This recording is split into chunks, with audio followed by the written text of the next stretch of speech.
So hi everyone, my name is Raul. And I am a mobile lead at Shopify as well. And then, as we said before, we are actually hiring iOS and Android developers. So join us. So that was terrifying. I don't know if someone noticed, but one of the Apple developers took a call when he was answering questions. So what happened there? What were you doing? So, as I mentioned before, my name is Raul Riera, and I'm going to be talking about functional table data, which is basically just functional rendering of UI table views and UI collection views. It's just that I was missing some space there. So, obviously, functional rendering of UI table and UI collection view, that's pretty straightforward. Like, I don't need to say anything at all, but if we're going to have like a longer talk, we can explain like what's actually the problem when we're making UI in iOS. Like making something is extremely easy. You can drop you can drop code like storyboard, like anything, and you will be doing something really fast. The problem is that making something simple is difficult though. You want to make it like reusable. You want to make it so that your other teammates can actually use your code or read it, which is surprisingly people don't write things for the humans. They are writing for the machines, and that's a horrible mistake when you're actually more than one person team. So let's take it, for example, something like really easy to do. Like most of the apps right now, like at iPad or iOS or iPhone or whatever, they're basically either a table view or a collection view that looks like a table view. So this thing pretty much is just four cells. The first one is a label. The other three are buttons. And as I said before, this is extremely easy. But if you are working in an agency or with clients or a PM before, you know that a designer or a PM at some point wants to move that share button to the top where add favorite is, and then maybe change the text here, or even worse, put the button side by side. And when that starts to happen, like you get into a really horrible mess, which starts first with the data source and the delegates. For example, if you want to keep track of the position of the previous screen, you will have to go, okay, so in the index path 0, that means I have to put the label there. And then in 1 and 2, I have to put the buttons there. But then what happens if you reach like 5, if so for some reason like that happens, then obviously we just do the nice here and then gracefully crash the app, but we obviously don't want to do that. Like we want to make this like reusable and better. And then there's the second issue, which were literally just coding things to look exactly like I showed you on the screen before. So that means our table cells are subclasses of UI table view cell. They can only be used in table views, and then they only look with a label and a button. And we want to make any changes of that, you have to either subclass that and then make another subclass, a UI table view, and then everything becomes like really messy. And let's not even get started with like index path bookkeeping. You may think I made that up just to look weird, but I have seen that code for real. So what we're actually doing here is that you want to know how many things are inside that section, and then you go, okay, section 1, then am I in the create mode? Then the create mode has 8 cells, and then you start like commenting all the other cells because I don't need to go further. Like this is insane. Like no one can live like this. And then you will go to the previous screen and they go, yeah, but that was only like 4 cells. That's no problem at all. But then if you come to work at Shopify, then you're gonna have this monster here, which is completely reusable. You can move whatever cell you wanna. There will be no bookkeeping at all. You can actually, those 2 cells, the one with the 2 prices side by side, are actually one cell that is being reused and put side by side another one. So you have a single cell that has 2 cells inside, all being reused, all like super magical with this library, which is not magical at all, actually. It's really hard to do, but we did it. And how we actually implemented that with functional programming, which, of course, like we're all here, like thankfully no one can hack us anymore with the previous tool because no one is using Objective-C anymore, so no one will know how to write like BC equals like a memory address in Swift. So how we do that now. Like we're not gonna go into the crazy stuff of functional programming. We just like the simplest version of them all, which is I have an input and then I put it through something and then that gives me an output. It doesn't matter how many times I'm actually running that thing. It will always be the same output. There will be no side effects. And how do we actually implement that? Well, that is if we go back to the previous example, an input will be all the data that we want the views to show, and then the output will be the view representing all the data that we actually gave it. And then the way functional table data is trying to solve all those problems that we made before, that we actually explained before, is by trying to make that hard part like simple. And then literally what the description of the thing is, describe your table state, and functional table data will compare it with the previous state and insert, update, and remove the sections and cells that have just changed. That's a mouthful of things to actually explain what's happening. But what's actually happening, I just tell functional table data, I have a section or a number of sections in my screen. That can either be a UI table view or a collection view. For functional table data, it doesn't really matter. Like once you make a view, which we're gonna call a cell, that cell can be used in a collection view and in a table view without changing a single line of code. And a table section takes a key and a set of rows. Those set of rows are cell config types. But as I said before, those cell config types are the actual things, the actual views that we're using as cells, and they are completely reusable to any table view or collection view.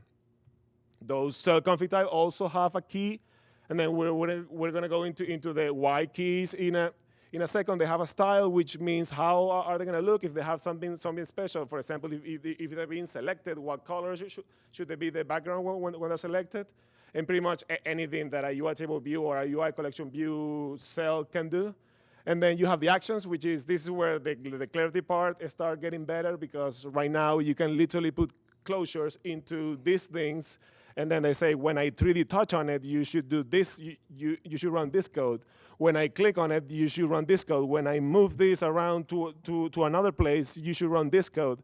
So that removes all the crazy bookkeeping that could be doing before, because everything is just isolated to that single representation of your data, which means I have a table section, and then I have these 4 rows, which one of them is the label, and the other 3 are the buttons. And if I want the buttons to be on top, I just move the orders of the rows in my code, and then now everything renders the way the developer is actually looking at it, or the way they made it. And the code for that thing is just simply calling functional table data render and diff, and then the actual table section that we want to do, you can pass as many table sections as you want. That doesn't matter. The problem, and then here where the keys come into consideration, what functional table data here is doing is then calculating everything that changed before the previous time you ran render and diff, and then this current time. When you're running for the first time, obviously nothing changed, so you're gonna have your whole screen at once. But let's say by code, I changed the position of the buttons. That will make the label the last cell and the 3 buttons before. So functional table data will check the keys. We'll see that the key in the first row changed, the key in the second row changed, the key in the third row changed, and then the key in the fourth one changed, because all of them are named, for example, label, button 1, button 2, and button 3. And then when it sees the new order, calls update cells at index path instead of actually calling reload data, because I hope everyone here hates reload data, because once you do reload data, you lose all animations. But functional table data will actually run the proper table view or collection view methods. So that means that the label will animate down, and the 3 buttons will animate up, like beautifully, like I'm pretty sure those guys wanted us to do. And then how does the input and output works? The input and output works pretty much with view and a state. What we call an input will be a UI.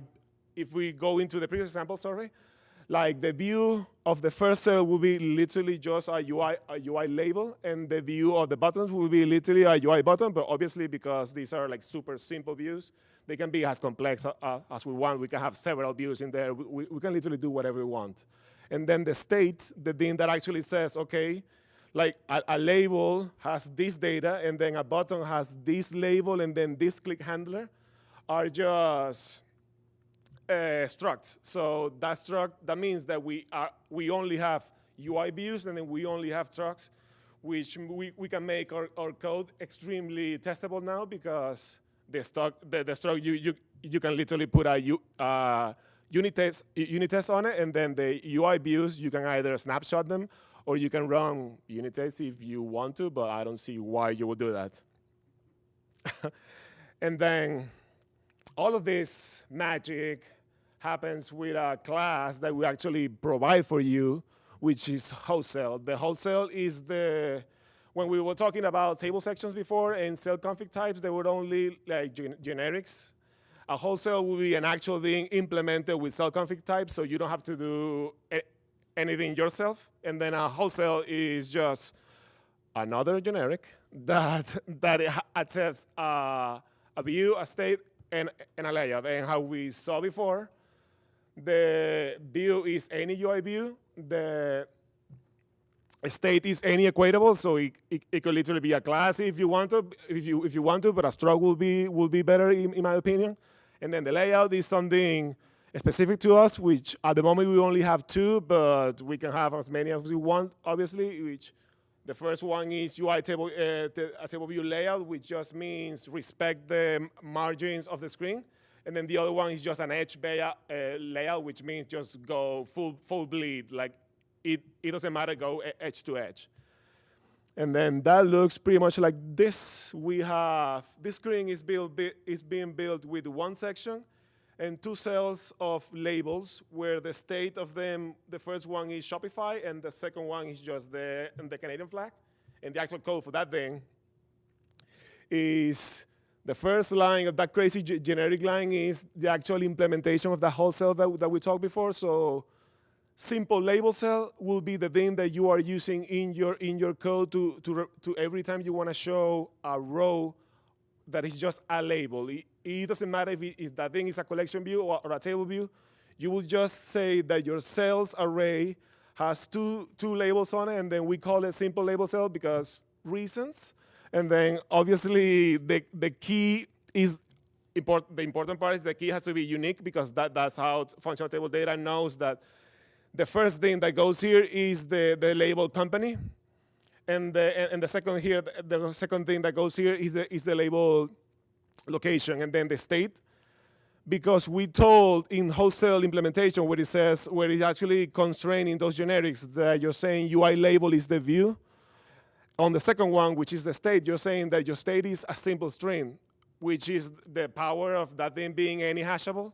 Because we can either go as complex as create a struct saying, okay, a state of a label could be a thing that says a font, if multiple lines, a color, or whatever you want. In this simple state, we just went like just a string. And then I'll show you the string, and then you'll update the view with the state that I passed you. So that's why it's just simply Shopify and then simply the emoji. And then after state, you pass the cell of data closure, which is where you actually tie the state with the view. And then that closure just has the view, which is UI label in our example, because we define it on the top where the wholesale is. And then it also gives you back the state. So you can go like view.text, because .text is the actual property of UI label to actually put a text in there. And then equals state. The state is simply a string, but it's the state was more complicated. It would probably be a state.text or text.property or whatever. And the good thing is it probably, if you're going here, or what about prepare for reuse and everything like that, when the state that is being passed there is an optional. So if the state is not there, that means that functional table data either is seeing that that another simple label view is there, but it's not the one that was there before. So it's going to send you to that closure the state as an optional, and you either clean up or just pass nil in this case, because text it is an optional, I don't know why though. It shouldn't be. Like text shouldn't be an optional on UI label. And then you don't do it, you don't do anything. The thing is reused and ready for someone else to use it. I should have been explaining everything in this slide, but it's pretty much the same thing.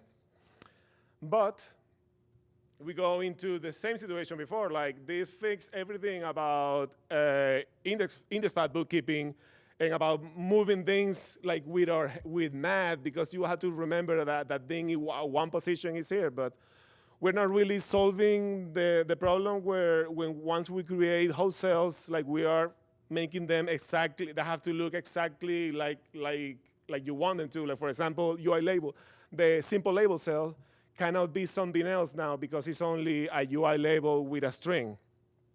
We can change that with composition. And the fun part and crazy part of cell config type is those generics, and then we'll see why in a minute.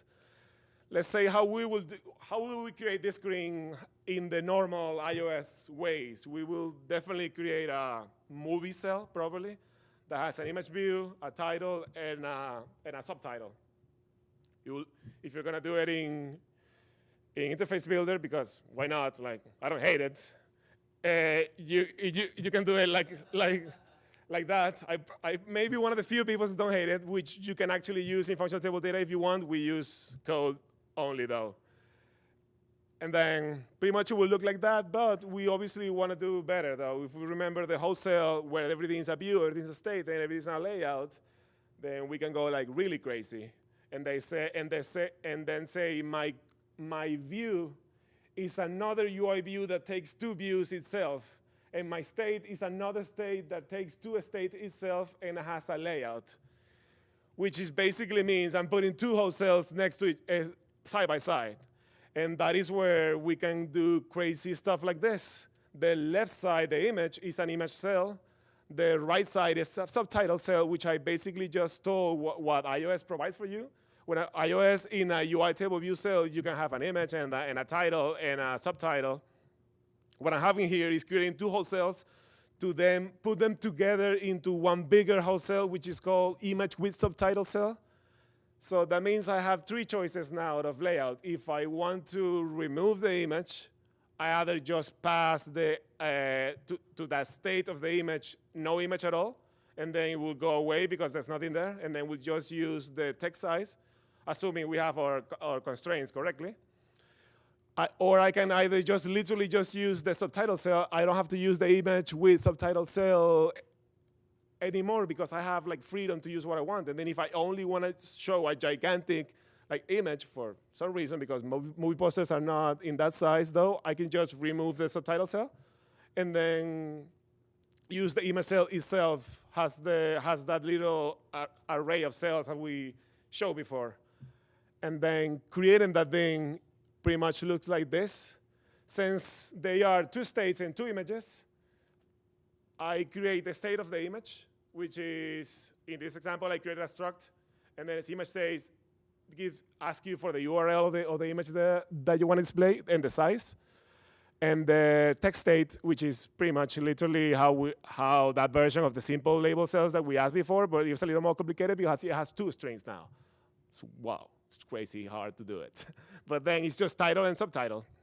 So if you combine them together with that new combined state for that composition cell that we created before, and then shove those things into the image with subtitle cell, and then we have, this is where we put a unique key, and then we give a style, but it doesn't matter at the moment, and then we are passing the actual state that we use, and notice that we are not actually setting the views anywhere, we're just passing the states, because the image with subtitle cell is the generics that is telling on the left side is an image view, and on the right side is this stack view that has two labels on it. And then we go, okay, then view.stack view is my actual thing combining all the views together. So I wanted to have like a little space of 8 between them.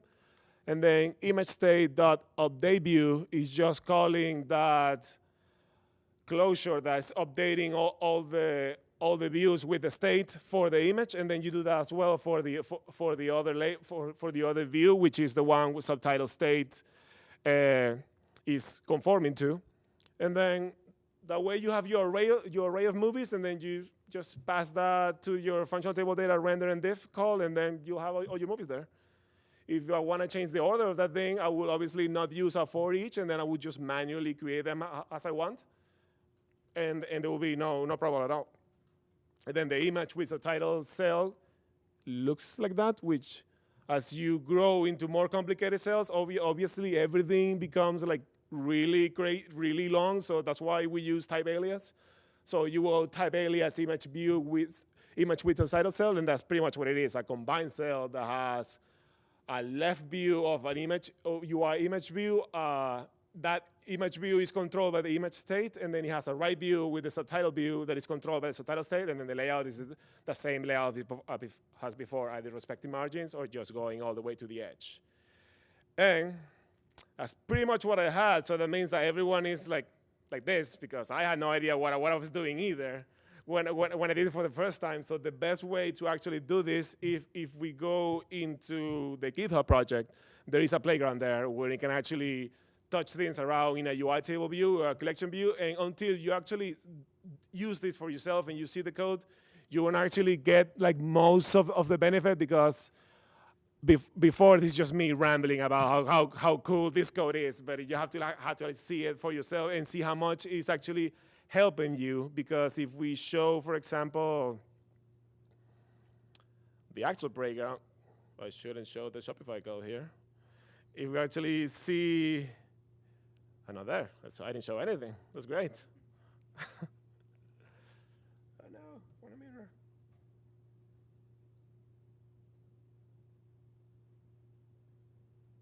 And now I did it.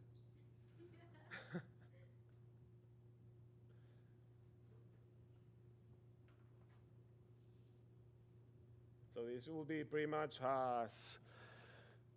it's pretty much all a table view. A view controller will have to display an infinite list of labels that have just like the date on it. What I love about playgrounds is that they don't like that you shove a framework on it. So you have to, for some reason, yes. So the beautiful thing about playgrounds is that you delete that thing I added, and then you add it back again, and it's magically working now. No. No, I did. I actually did, yeah. So now that it's working, this is pretty much what it takes to build something like this, which is obviously super easy to do. But if you didn't have something like this is the actual everything that is actually making rendering stuff in your screen, you will have a massive view controller here of a UI table view delegate and a UI table view data source. And then if you want to add something, when you click this thing, you will have to implement another method. So everything will start going exponentially larger. So with libraries like this, you can obviously bring back the declarative approach of creating views that you pretty much you want to render what you are looking at, and you don't want to be jumping around between functions and files to see what is going to be shoving there, or definitely don't have comment that says the first thing is a first name, and then someone changed the first thing, and then that comment is also wrong now. So that's all I have. Yeah, I'm pretty sure there are no questions because it was so easy to go for it.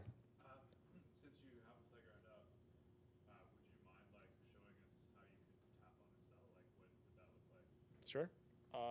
For example,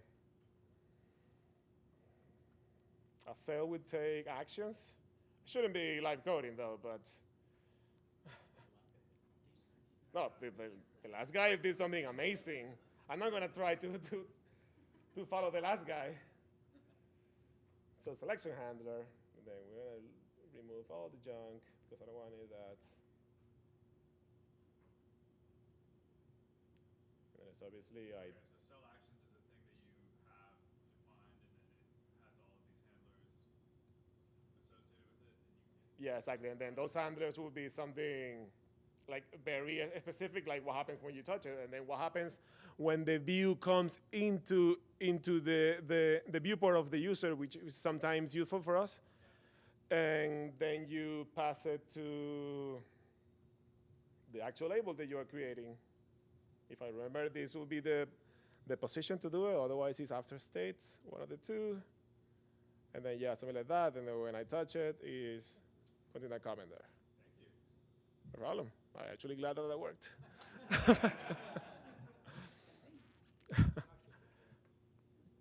You in the back.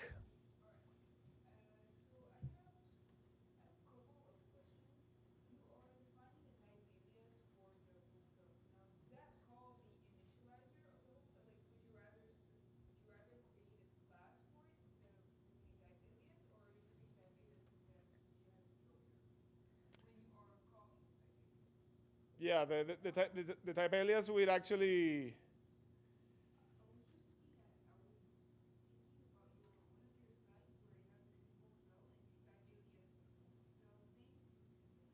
Yeah.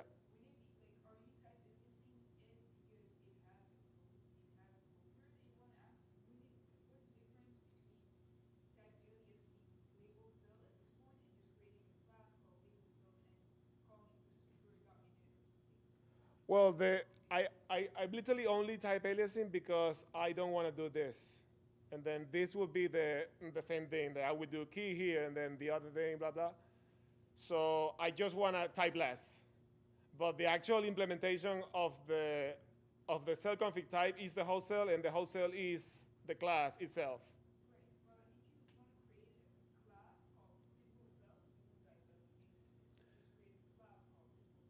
Yes, but then simple cell will have to conform to cell config type and then to all the other things that, and then you will have to do the same thing for all the other types of views that you want to create. So it will be like pretty much doing UI table view cell subclasses and UI collection view cell subclasses, because one of the things cell config types ask you to do is to implement the table item, no, sorry, this thing, which is, where is the DQ cell and then the DQ cell for the collection view. Yeah. Well, actually, the whole cell is just one of the implementations of the cell config type. You could do whatever you want. If you make this as a cell, as a class, you will have to obviously implement everything that not exactly like this, because this is just the Shopify implementation of cell config type, but you can do whatever you want. And this thing is included in the library just because we thought that we needed something for people to run out. If you wanted to implement this whole thing yourself, it would be like, I wouldn't do it.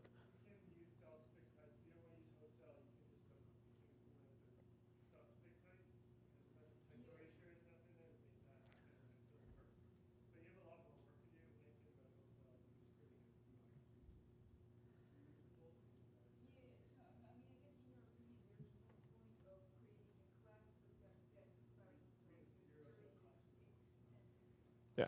The guy works at Shopify, he's not some random or, okay. Yeah. And, no problem. Go for it. That's a good question because you actually don't do anything. Is all the code is, if you provide auto layout for your views, it will automatically calculate, and then it will either grow or shrink. And same for the collection view cells. The collection views are a little bit problematic because you also have to pass the layout.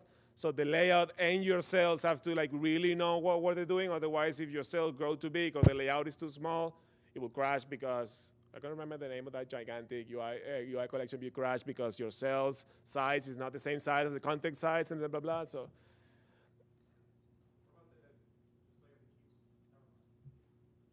that was an easy question. Sure, go ahead.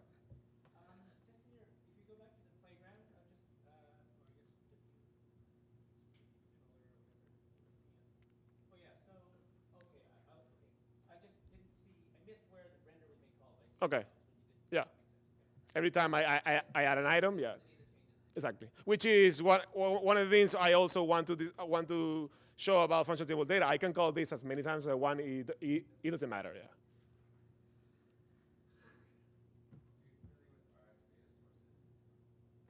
No. But the reactive programming one, no.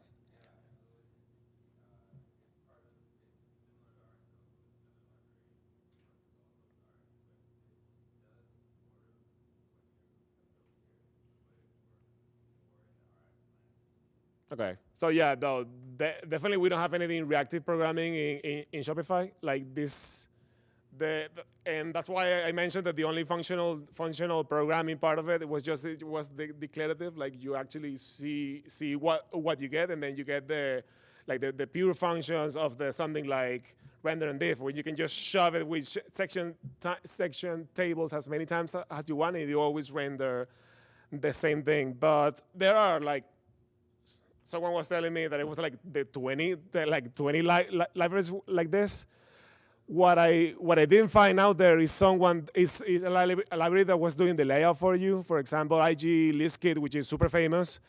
It is basically UIB controllers that you're shoving into collection views, and then you have to tell it this UIB controller is 320 by 200, which to me defeats the whole purpose of this thing because I don't want to think about the layout at all. I just want if I give you a state that is 20 lines of text, you render those 20 lines of text that is your job. Anyone else? One is, does it automatically adjust when the keyboard displays as well? That's one. Two, how well does it integrate with core data with NS Fetch also control? The keyboard thing you have to do it yourself because this is only like the table view or the UI collection view cell. Any resizing, you could have. This is only an example of your UI table view controller, but this could be your UI view controller with like 20 functional table data inside, and then you can have like a massive app there for some reason. But that could be done.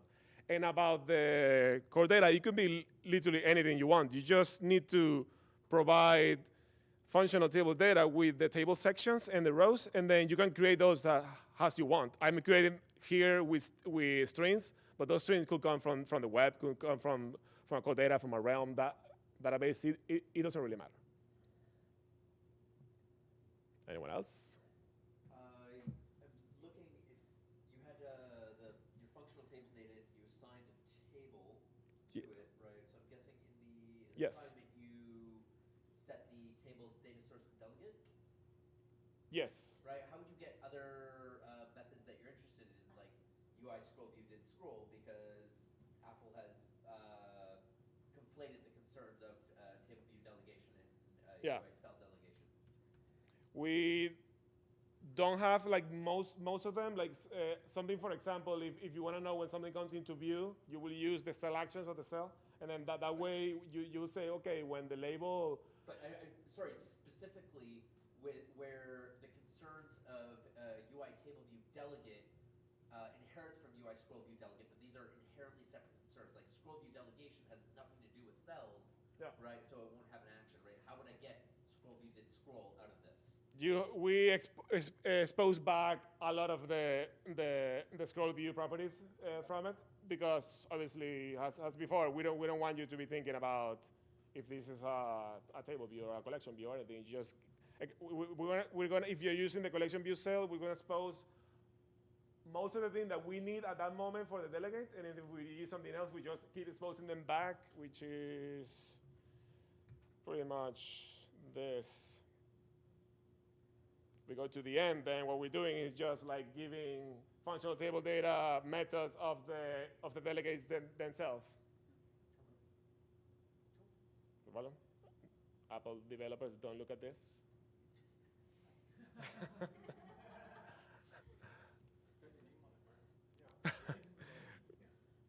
Don't remove that API. That's all we need.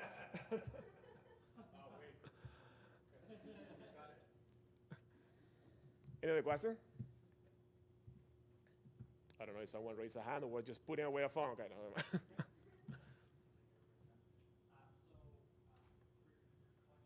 for collection view,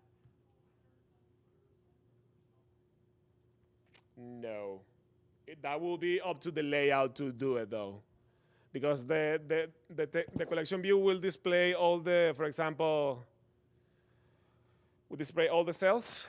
But if I want this layout to have something specific on top or before, like that will actually be in the collection layout, which I provide somewhere. I don't remember where I'm doing it.